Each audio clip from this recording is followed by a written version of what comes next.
स्वागत है। देश में बीते कुछ सालों से स्टार्टअप के इकोसिस्टम ने खूब चर्चाएं बटोरी। युवाओं में स्टार्टअप में नौकरी को लेकर खूब क्रेज भी दिखा। लगातार एक के बाद एक आते यूनिकॉर्न्स ने सबका ध्यान अपनी तरफ खींचा और इसी के साथ युवाओं में स्टार्टअप्स में काम करने को लेकर एक अच्छा खासा क्रेज भी दिखा। लेकिन अब भारतीय स्टार्टअप सेक्टर में भूचाल मच गया है और पिछले 6 महीनों में अगर आप देखें तो हजारों भारतीय इंजीनियर्स और अलग अलग कर्मचारी अपनी नौकरी गंवा चुके हैं। खास तौर पर अगर आप देखें तो ये नौकरी स्टैंड अलोन नहीं जा रही हैं, बल्क में जा रही हैं, मास छटनियां हो रही हैं। टेक और स्टार्टअप सेक्टर में जो दूसरे जो सेक्टर्स में हैं उनमें लगभग 22,000 कर्मचारियों की नौकरियां चली गई। इनमें से अकेले 12,000 से ज्यादा नौकरियां भारतीयों की गई हैं। एक रिपोर्ट के मुताबिक कोविड महामारी के दौरान इन कंपनियों ने खूब कमाई की, लेकिन आर्थिक मंदी के चलते स्टार्टअप्स को भारी आर्थिक नुकसान पहुंच रहा है। लिहाजा स्टार्टअप सेक्टर के लिए बाजार से पैसे निकालना काफी मुश्किल हो गया है। फंडिंग इनके लिए थोड़ी मुश्किलें हो गई हैं और मजबूरन कंपनियां कर्मचारियों को नौकरियों से निकाल रही हैं। मंदी का शिकार होने वाली कई बड़ी कंपनियां हैं। इसमें ओला, अनअकैडमी, वेदांतु, कास्ट 24, मोबाइल प्रीमियर लीग, यूनिकॉर्न को भारी आर्थिक परेशानी झेलनी पड़ रही है। इन कंपनियों के अलावा ब्लिंकिट है, बाइजूस है, व्हाइट हैट जूनियर है, जूनियर टॉपर, फाराई, ट्रेल जैसे स्टार्टअप कंपनियों ने अपने हजारों कर्मचारियों को बाहर का दरवाजा दिखाया। एक अनुमान के मुताबिक भारतीय स्टार्टअप सेक्टर में फंडिंग विंटर के माध्यम से नेविगेट करने के लिए 60,000 से ज्यादा नौकरियों का नुकसान हो सकता है और साल 2022 में जो इनका पुनर्गठन होगा और दोबारा जो लागत आएगी उसमें कटौती के नाम पर कम से कम 50,000 स्टार्टअप्स कर्मचारियों को निकाल दिए जाने की संभावना है। जबकि कुछ स्टार्टअप को लाखों का फायदा भी हो रहा है, बहुत ये फायदेमंद भी है। इनके साथ ही वैश्विक कंपनियां जो ग्लोबल कंपनीज हैं जैसे कि नेटफ्लिक्स है, इसके अलावा जो फिनटेक्स हैं, रॉबिनहुड है, इसके अलावा कई क्रिप्टो प्लेटफॉर्म्स हैं, वो कई तरह के संकटों से जूझ रहे हैं और उन्होंने भी अपने कर्मचारियों को नौकरी से निकाला है। तो कुल मिला के स्टार्टअप कल्चर में सिर्फ इंडिया में ही नौकरी नहीं गई है बल्कि ये ग्लोबल फिनोमेना हुआ है। अब सवाल ये है कि स्टार्टअप में नौकरी जितनी तेजी से मिलती है, जितनी जल्दी मिलती है, कहा जाता है कि स्टार्टअप सबसे ज्यादा टैलेंट को सबसे जल्दी पहचानते हैं और उन्हें सबसे तेज ग्रोथ ऑफर करते हैं और ऐसा हुआ भी। लेकिन क्या वहां से नौकरी जाने की रफ्तार भी उतनी ही तेज है? इस पर बातचीत करने के लिए इस वक्त हमारे साथ टीम लीज डिजिटल के बिजनेस हेड मुनीरा लोलीवाला मौजूद हैं। मुनीरा, बहुत बहुत स्वागत है आपका हमारे शो पर।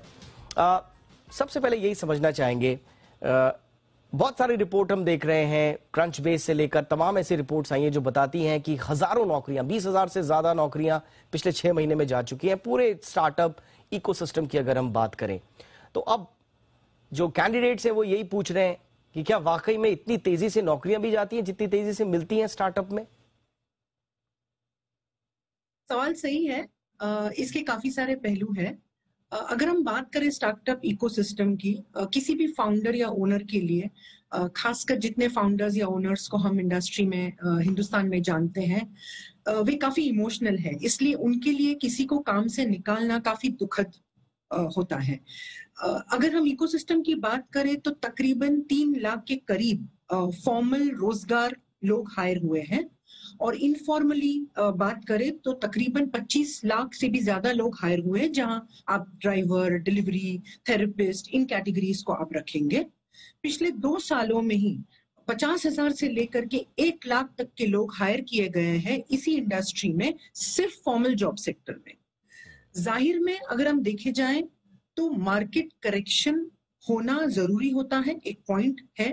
डिस्पैरिटी जिसे हम कहते हैं, असमानता कहेंगे, जैसे कि आपने बताया सैलरी, एज, आपके पगार तथा आपकी उम्र तथा आपके तजुर्बे में, उसके लिए ऑप्टिमाइजेशन की जरूरत है और वो करना ही होगा।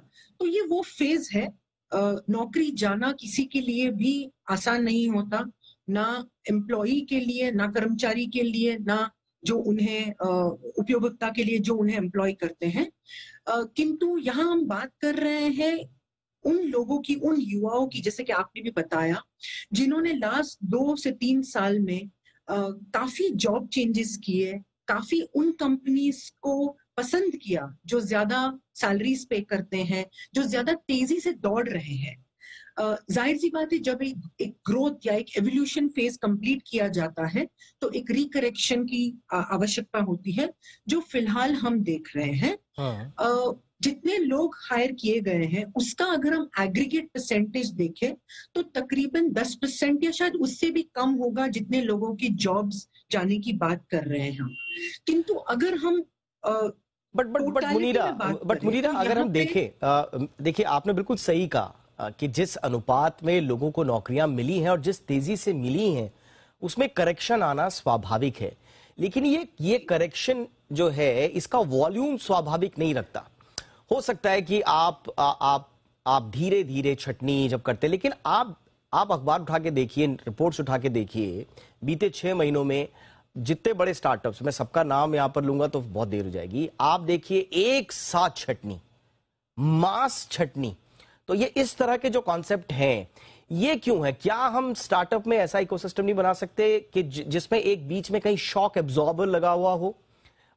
जो वर्कफोर्स है जो मार्केट में, उसके लिए हमेशा से ये शॉकिंग क्यों रहता है कि आज एक, जैसे बहुत सारी कंपनी के बारे में हमने सुना है कि एक कॉन कॉल हुई और कॉन कॉल के बाद अचानक से बता दिया गया कि अब आप नहीं है।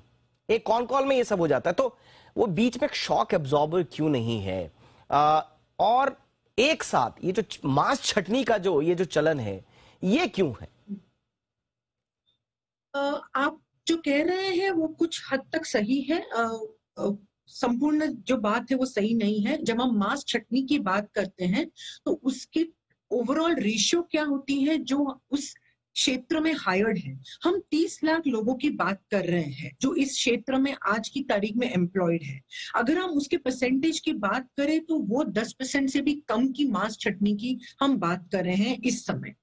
जो हम बात करें शॉक एब्जॉर्बर की, इसमें काफी सारे पहलू होते हैं, क्योंकि आप अगर जिस स्पीड से हमने टेक्नोलॉजी को अडेप्ट किया, आज भी जितनी जरूरत हमें फास्ट पेस टेक्नोलॉजी की है, जो प्रीवियसली हमें 2 साल या 3 साल पहले थी, जब कोविड की महामारी में हमने जिस तरह से इंडिया ने टेक्नोलॉजी और डिजिटाइजेशन को अडेप्ट किया, उस स्पीड की कांस्टेंट आवश्यकता आगे भी रहेगी। ये एक एवोल्यूशन है।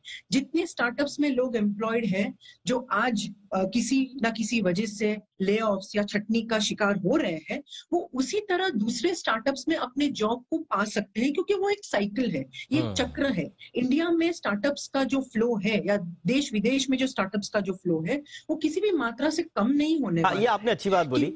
मैं यहीं पे आपसे पूछना चाहूंगा कि सपोज 20-22 हजार, आप क्योंकि इंडस्ट्री को देख रही हैं, पूरा समझ रही हैं, 20-22 हजार लोगों का जिनका हम रिपोर्ट्स के हवाले से जिक्र कर रहे हैं, अगर बाय द वे इतने लोगों की नौकरी गई है, अब वो छटनी में गई या स्टैंड अलोन गई उसको छोड़ देते हैं, इसमें से कितनी जल्दी वापस जॉब में आ गए होंगे या आने का उनको मौका मिल रहा है प्रेजेंट सिनारियो में? मैं ये कहना चाहूंगी खासकर युवाओं से कि अब किसी भी तरह की जल्दी ना करें, वास्तविकता की जांच करें, थोड़ा समय ले, थोड़ा सोचे, अपने करियर को इंपॉर्टेंस दे, ना कि अपनी एनुअल इनकम को। अगर वो देखना चाहे तो सिवाय टेक के बहुत सारे टेक्निकल एरियाज हैं, जैसे कि ई कॉमर्स, बैंकिंग, फाइनेंशियल्स, यहाँ तक कि मैन्युफैक्चरिंग क्षेत्र में भी अगर आप देखें तो जॉब ग्रोथ और ओवरऑल मार्केट ग्रोथ बढ़ रहा है, तेजी से बढ़ रहा है, जहां जॉब्स पाए जा सकते हैं और काफी सारी स्टेबिलिटी के साथ जॉब्स पाए जा सकते हैं।